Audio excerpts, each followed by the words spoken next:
Hola, buenos días.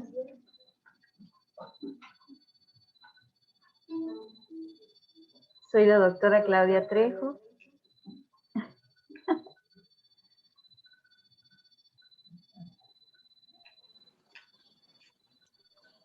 Especialista en ginecología y ginecología endocrinológica, posgrado de infanto-juvenil. Hoy vamos a hablar sobre ovario poliquístico a propósito de un caso, ¿sí? Les agradezco la presencia a todos los que han venido y este trabajo lo teníamos que presentar con la residente Luisina Tarchini, pero está aislada por estar sintomática y mañana vamos a ver el resultado del hisopado. Muy bien. El caso clínico es una niña de 12 años que consulta a la guardia con dolor abdominal de aparición súbita, intensa y localizada en hipogástrico. No se irradia, tiene carácter cólico, no cede con analgésicos comunes y presenta un episodio de vómito. Los antecedentes personales, tiene la menarca a los 11 años, los ciclos son irregulares en menos, es decir, la frecuencia es cada 60 o 70 días. La última fecha de menstruación fue en enero, la consulta la realiza a principios de marzo. Las vacunas están completas, está escolarizada y antecedentes familiares, la madre obesa, abuela materna con diabetes mellitus tipo 2.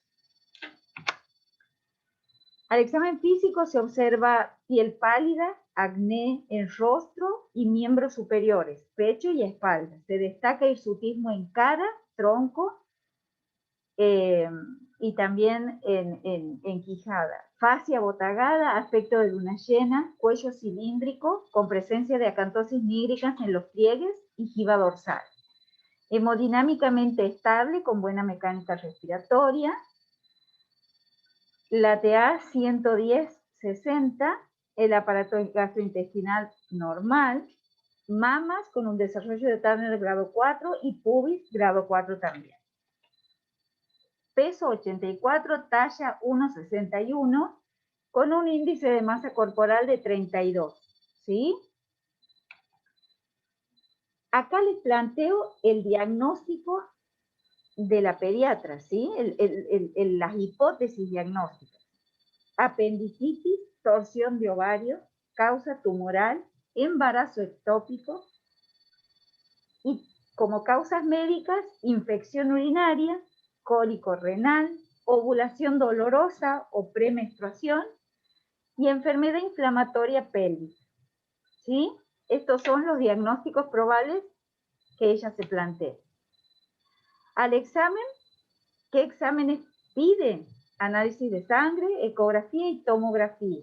Cabe recalcar que para la zona pelviana, el mejor método de diagnóstico de imágenes es la ecografía y o la resonancia nuclear magnética, que es la que mejor datos nos va a dar, ¿sí? La tomografía tal vez para un diagnóstico abdominal más bien de tipo intestinal. Los análisis, los glóbulos rojos normales, hematocrito normal, hemoglobina, blancos 9500, plaquetas normales, glucemia, colesterol y triglicéridos normalísimos, ¿sí? Como si no fuera obesa y como si comiera magro todos los días. Al examen ecográfico, vesícula biliar con paredes finas y múltiples litiasis en su interior, ¿sí? Con lo cual no concuerda con colesterol tan bajito, ¿sí? Y en el anexo derecho, una imagen expansiva de contornos lobulados, que tiene un área superior sólida y heterogénea y un componente quístico líquido de unos 67 milímetros de longitud, ¿sí? La tomografía también habla de una formación quística con un aspecto sólido redondeado y un componente quístico y plantean el diagnóstico de un tumor dermoide. Se sospecha de tumor de origen ginecológico, Se interna la paciente, se programa turno quirúrgico, se realizan las interconsultas de servicio de endocrinología y ginecología y se amplía el laboratorio. ¿Qué encontramos en el laboratorio? La insulina de 12.7, ¿sí? Con lo cual el OMA estaría por encima de 2.5. LH de 4.66, FSH de 4.76. Recuerden que la relación FSH-LH, siempre el FSH es 2 veces la LH, con lo cual aquí ya esa relación estaría alterada. El resto dentro de los valores normales. Los marcadores tumorales negativos. Se realiza la cirugía el 17 del 3, se hace la colecistectomía y luego una marsupialización ovárica con toma de biopsia. Se saca ese quiste y se lo envía a anatomía patológica. Todavía no está el resultado de la biopsia. La niña se externa el 19, continúa con el seguimiento ambulatorio por servicio de ginecología y endocrinología y se otorga un plan alimentario acorde con seguimiento por servicio de nutrición.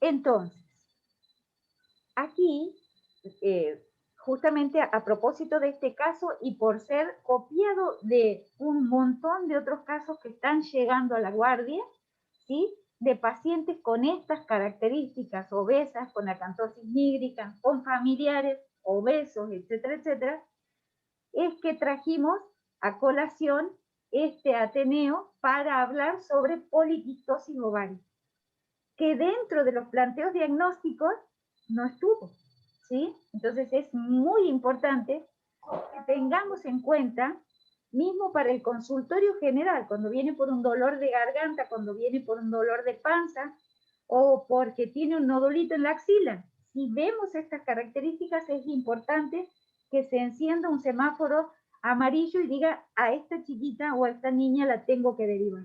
Para eso es este Ateneo. Vamos a compartir nuevamente y vamos a hablar ya, sí, un poquito de poliquistosis y de los por qué y por qué tenemos que derivarla a un servicio en donde el especialista la oriente y le realice el tratamiento.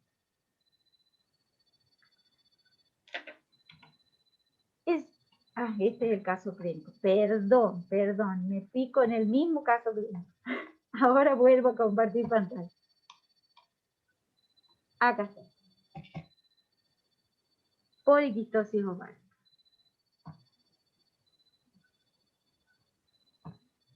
Ahí está. La poliquistosis ovárica empezó siendo, ¿sí?, tratada como una enfermedad. De hecho, los primeros, Stein y Leventhal, asociaron a las pacientes que tenían amenorrea, obesidad, hirsutismo y ovarios quísticos como una enfermedad, ¿sí? Esta asociación de ovarios grandes, voluminosos, alteraciones menstruales, fundamentalmente de tipo amenorreicos, esterilidad, hirsutismo y obesidad, era una enfermedad. Y les cuento, ovarios grandes, ¿por qué? Porque en esa época se abría la panza y se tomaba la biopsia del ovario, ¿sí? Luego, el Instituto Nacional de la Salud recomendó el uso del término anovulación crónica e hiperandrogenia. ¿Sí? Ay, muchísimas gracias. Luego el consenso de Rotterdam, ¿sí?, también asoció la irregularidad menstrual, los ciclos anovulatorios, con el hiperandrogenismo, ¿ok? Esta disfunción ovárica requería de 2 de los siguientes criterios para hacer poliquistosis: oligomenorrea o amenorrea, es decir, menstrual, con ciclos largos de 90 a 60 días, o no menstrual, hiperandrogenismo y ovario poliquístico diagnosticado ecográficamente. Luego, en el 2019, que es la que estamos usando actualmente, la Sociedad de Poliquistosis y de Hiperandrogenismo realizó esta definición en donde nos pusieron estos parámetros para diagnosticar: hiperandrogenismo más hirsutismo con elevación de andrógenos en sangre o no, más disfunción ovárica o ovario poliquístico ecográfico. siempre que se cumple el criterio A más uno de los otros dos criterios, se considera que es un ovario poliquístico, ¿sí? Con lo cual, criterios mayores: anovulación, hiperandrogenemia, signos clínicos de hiperandrogenismo y excluir otras etiologías, como cuáles: neoplasia suprarrenal u ovárica, síndrome de Cushing, patología tiroidea, hiper o hipogonadotrópicos, o también hiperprolactinemia, o también hiperplasia suprarrenal atípica, ¿sí? Y los criterios menores que están: la resistencia insulínica, que puede estar o no estar presente, inicio del hirsutismo alrededor de la menarca. Hay chiquitas que son normales y alrededor de la menarca, cuando empiezan a puberar, se ponen peluditas. Coeficiente LH-FSH elevado, recuerden que la LH es la que empieza a picar, y anovulación indeterminada, ¿sí? Estos son los criterios que los ecografistas utilizan. Folículos, más de 10 folículos de diámetro de 2 a 10 milímetros, pequeñísimos. Algunos le llaman infracentimétricos. Generalmente la disposición, como ven, es periférica, ¿sí? Alrededor en la corteza, en la teca del ovario. Incremento en el tamaño del ovario, y el volumen mínimo del ovario es por encima de 5 centímetros. Son ovarios gordos, grandes, así como los que encontraron Steiner-Leventhal, ¿sí? Y aquí una macroscopía de esa época. Recuerden que en esa época se hacían biopsias en cuña o le sacaban la mitad del ovario para que tenga el tamaño normal. Una locura hoy pensarlo, pero en esa época esta era el tratamiento para ellos, ¿sí? Entonces, como verán, la cápsula es gruesa, está hipertrofiada, ¿sí? De hecho, ellos suponían que esta cápsula gruesa no le permitía ovular, porque estaba tan gruesa que no podía explotar el folículo y liberar el óvulo. La etiopatogenia tiene una base genética, netamente genética, ¿sí? Cuando ustedes entran, la mamá, la hija y la hermanita, y las tres son gorditas centrales, la mamá está llena de acantosis, ya sabemos qué camino metabólico va a seguir la hija y la otra hija, ¿sí? Prevalencia de parientes de primer grado de 24 a 52%. Los factores ambientales, no se es gordo solo por la herencia, se es gordo por lo que comemos. Y por supuesto, los genes relacionados con la vía de los andrógenos y la señalización de la insulina, que ya les voy a contar. Con lo cual, nosotros tenemos este síndrome de hiperandrogenismo y anovulación, que lo podemos buscar en 4 compartimientos: en el central, en la glándula suprarrenal, en los ovarios y en la grasa periférica, ¿sí? Si voy muy rápido, me pueden parar, pueden preguntarme o quieren hablamos al final, como ustedes prefieren. Y así, yo voy a empezar por mi lado, ¿sí? El incremento en los pulsos de GNRH, ¿sí? Que ustedes saben que pueden ser por modificaciones ambientales, genéticas, puede ser por cambios en el sueño, por cambios en la dieta, ¿sí? Por cambios en los receptores energéticos a través de la leptina, ¿sí? Que la célula grasa le informa al hipotálamo y este incrementa los pulsos de GNRH. ¿Y qué van a estimular? Esa frecuencia aumentada de pulso de GNRH va a aumentar la secreción ¿de quién? De la LH.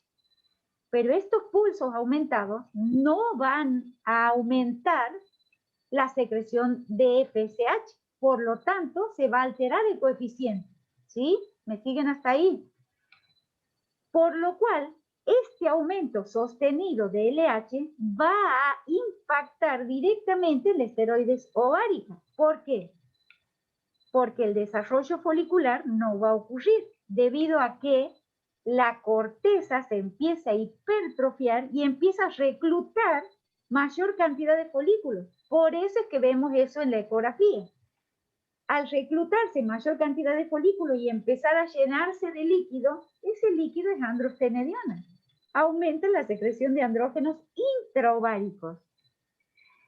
Esto, ¿qué trae como consecuencia? La atresia folicular con la consecuencia anovulación. Ninguno de esos ovocitos reclutados llega a ovular. Se ha visto que hay una alteración del CIP17, gen del grupo de la superfamilia de las enzimas del citocromo P450. ¿Y de qué me sirve saber que ese gen está alterado?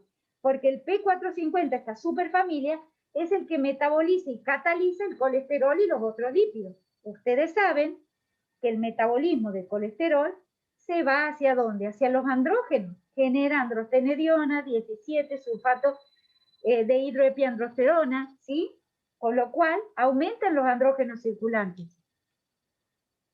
Esto trae como consecuencia una disfunción menstrual que va a estar caracterizada o por amenorrea, no menstrua, o por ciclo largo, oligomenorrea, o puede venir como metrorragias episódicas que te dan la sensación de que está menstruando todos los meses, pero en realidad son metrorragias que se producen por anovulación. En la niña tenemos estos síntomas y en la mujer adulta generalmente consulta por infertilidad, ¿sí? ¿Y esto, de dónde viene todo esto?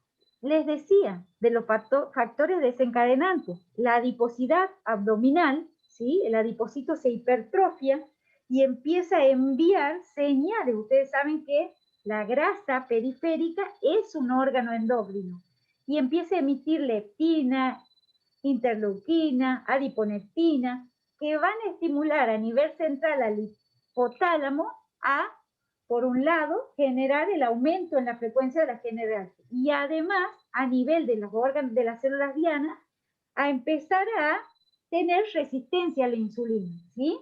Esta resistencia insulínica trae como consecuencia que el páncreas secrete más insulina, ¿sí? Con lo cual, la insulina a mayor cantidad empieza a estimular en el ovario los receptores para que empiecen a generar más andrógenos introváricos, pero además a nivel suprarrenal el aumento de la secreción de andrógenos. Este exceso de andrógenos estimula la hipertrofia de la adiposidad visceral. Como verán, aquí tenemos una, no se sabe dónde empieza, si fue el huevo o la gallina, ¿sí?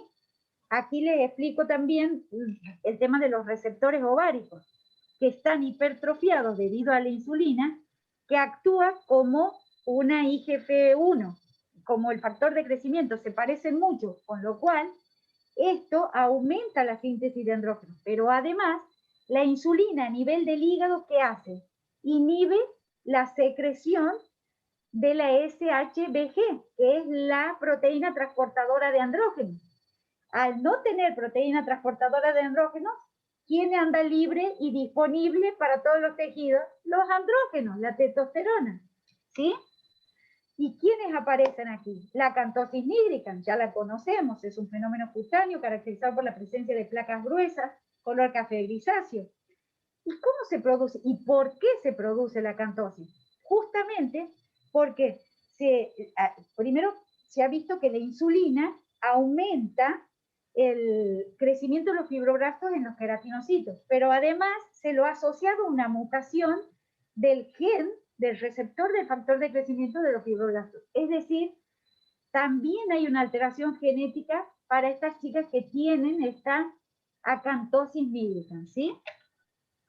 La obesidad es de tipo central con patrón androide, troncular, que ustedes saben que ya siendo un niño o una niña con este tipo de obesidad tiene un factor de riesgo cardiovascular importante, que además solo por presentar este tipo de obesidad ya exacerba la resistencia insulínica y que tiene un efecto sinérgico con nuestro querido ovario poliquístico. Un índice de masa corporal mayor de 28 ya nos tiene que hacer comprender que tiene un componente metabólico que la va a llevar para este lado. Y que además nos va a traer una consecuencia temida por nosotras las mujeres, que es el hiperandrogenismo. De estas, lo peor es el hirsutismo y el acné. aunque hay algunas mujeres un poco mayores, no tanto en la adolescencia, que tienen alopecia androgénica. Ustedes van a ver algunas señoras de 50, 60 años que en la parte superior de la cabeza tienen peladito. Y la seborrea, que quiere decir, te va a decir la mamá, yo le lavo la cabeza todos los días y se le hace grasa en el cuero cabelludo, ¿sí? Y es algo que vemos constantemente, aquí debajo de debajo del mentón, en vez de ser un vello pubiano que termina con un triángulo que termina con la base superior, no, es un triángulo que va hacia el ombligo, que se va hacia las piernas, adelante y atrás, el acné, la alopecia. ¿A qué se debe todos estos cambios?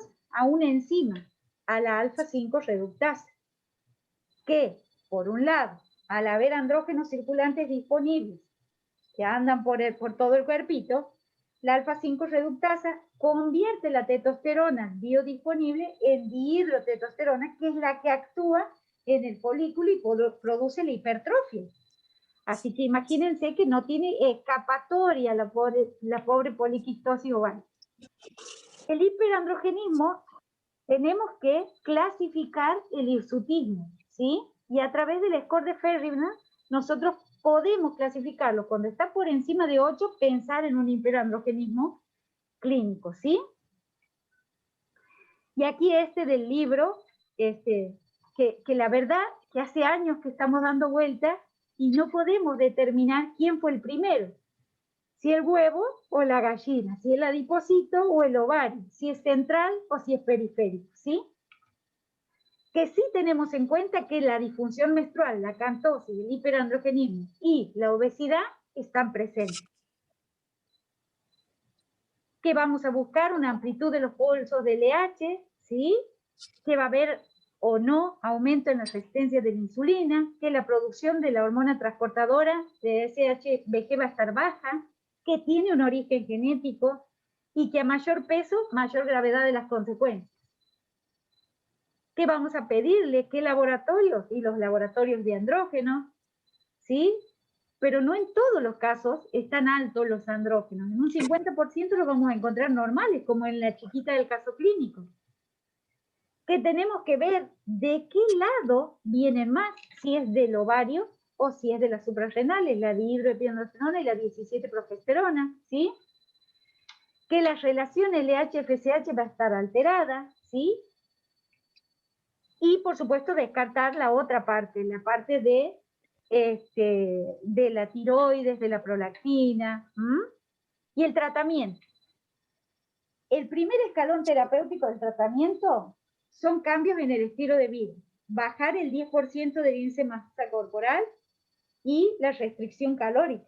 Principalmente enseñarle a comer a la niña y enseñarle que de su vida de ahora en adelante tiene que tener actividad física. Es decir, es como un banquito de 3 patitas. Si le falta una, no nos podemos sentar. Cambios en el estilo de vida para aumentar la actividad física. Bajar el 10% del índice de masa corporal y la restricción calórica. Es importantísimo, ¿sí? El tratamiento médico, y aquí voy a explicar por qué muchas veces el pediatra cuando le damos anticonceptivo a una niña tan pequeñita, es como que se horroriza y dice, oh, ¿por qué le vamos a dar tan chiquitita un anticonceptivo? Pero el anticonceptivo es una buena salida para este círculo vicioso, porque el estrógeno, por un lado, estimula la producción de la proteína transportadora, con lo cual me va a hacer disminuir, ¿qué? La testosterona libre. Por otro lado, actúa sobre las 5 reductasas, la inhibe, con lo cual me va a disminuir la transformación de testosterona a dihidro. Y por otro lado, el progestágeno inhibe los pulsos acelerados del LH. Así que imagínense que con esto, al cabo de unos meses, nosotros la podemos sacar de ese círculo vicioso. Ideal usar anticonceptivos que tengan antiandrógenos, como la ciproterona, el Diane 35, el Mileva 35, todos los que terminen en 35. A veces, y dependiendo de la clínica, acompañado o no de la espironolactona, que es un diurético con efecto antiandrogénico. O también otros no esteroidales que lo manejan más los dermatólogos, como la flutamida y la finasterida, ¿sí? Pero esto en casos extremos, de dudas extremas, ¿sí? El tratamiento quirúrgico, no del ovario poliquístico complicado, sino de la poliquistosis ovárica, que es vedette en el mundo, es el drilling ovárico. Es decir, abrir pequeñas aberturas en esos quistecitos, ¿sí? Que van a, en forma drástica, disminuye la androstenediona porque rompemos la granulosa, con lo cual deja de secretar en forma de un día para el otro, le bajan los andrógenos. Tiene muy buena respuesta, incluso para mejorar la fertilidad de la paciente. Si la paciente ha venido a consultar por fertilidad, disminuye el síndrome de hiperestimulación y en los embarazos múltiples. La complicación que se puede dar hemorragia, puede dar adherencia, pero a nivel mundial, este es el mejor tratamiento para la poliquistosis para tener una respuesta más rápida, además del tratamiento médico. ¿Qué nos llevamos a casa? ¿Qué quiero que quede hoy en este Ateneo? Que si se presenta una niña con obesidad central, con acantosis nígrida, con acné, tal vez con tendencia a la alopecia androgénica, que además presenta algún que otro trastorno menstrual, que tiene tal vez dolor pelviano, pensemos en una poliquistosis. Pensemos en todo esto que hemos estado hablando, de los andrógenos, de las gonadotrofinas, de la insulina, de la interferencia en la regulación de la energía. Estas chicas comen y les baja sueño. A diferencia de, por ejemplo, Maru Botana, que come y tiene toda la energía del mundo, porque ella metaboliza muy bien los azúcares. En cambio, estas son chicas lentas. La mamá te va a decir, no se levanta de la cama, come y le da más sueño. Y algo para reflexionar. Si al diagnóstico de poliquistosis lo hacemos por un abdomen agudo, hemos llegado tarde. ¿Sí? Es importantísimo que a este diagnóstico lleguemos en el consultorio clínico, cuando veamos entrar esa mamá con esa niñita gordita, ¿sí? Para prevenir las posibles complicaciones de este amplio. No come, no come.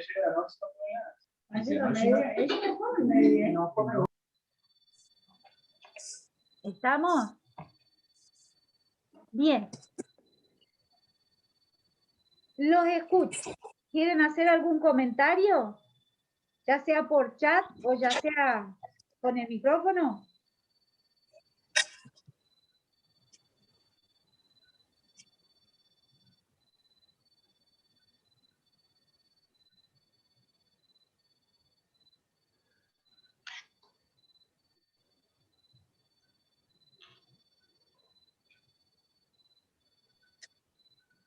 Dile, ¿te buscan? ¿Sí? Te escucho.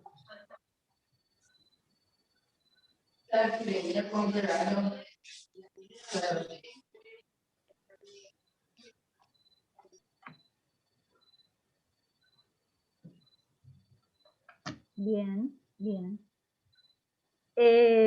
Gracias. Sí, la charla va a subirse a YouTube para que luego la puedan ver, ¿sí?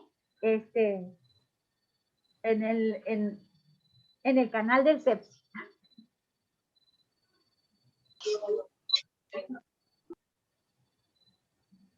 Me alegro que les haya gustado. Aquí por chat me están contando que les ha gustado mucho. Espero no haber ido demasiado rápido, pero básicamente esta es la fisiopatogenia y el mensaje final. Recuerden, si ven una niña que viene por dolor de oído, por dolor de garganta, que tiene estas características, no duden en enviarla al consultorio de ginecología, que para eso estamos y que le vamos a hacer el seguimiento y que vamos a prevenir que ingrese por guardia con un abdomen agudo. ¿Cuándo se puede torcer el ovario? Porque a veces uno en los libros lee y dice, no, bueno, pero por encima de 5 centímetros se opera. Por debajo de 5 centímetros, si la niña es muy inquieta y es estreñida, y también se puede torcer el ovario. Y la torsión ovárica, si no llegamos a tiempo, se pierde ese ovario. Entonces, es importante que antes de que haga la complicación, lo diagnostiquemos.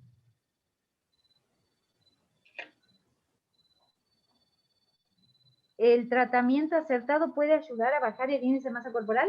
Claro, exactamente. Si tenemos una paciente con mucha insulinemia y con una resistencia a la insulina muy importante y con un índice de masa corporal por encima de 36, también está planteado para ayudarla.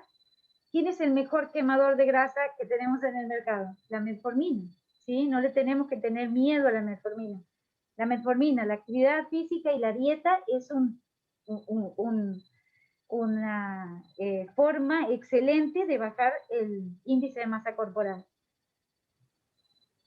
Y que la familia acompañe, porque de nada sirve que la chiquita trate de hacer un cambio en su dieta y la familia siga comiendo el sándwich de milanesa del mercado. No tiene sentido porque lo va a abandonar. La idea es que, por eso es que es tan importante que trabajemos concatenadamente con la parte de psicología, con la de nutrición.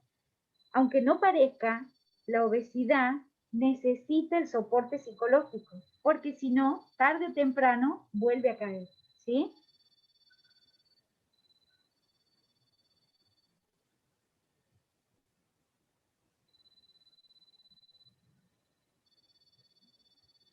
Muy bien, creo que ya estamos en tiempo y como les digo, yo estoy en el sepsis todos los días, consultorio 19, me buscan, si tienen alguna otra interconsulta lo hacemos o lo mandan al mail y yo lo contesto luego. Les mando un beso, muchas gracias por haber estado.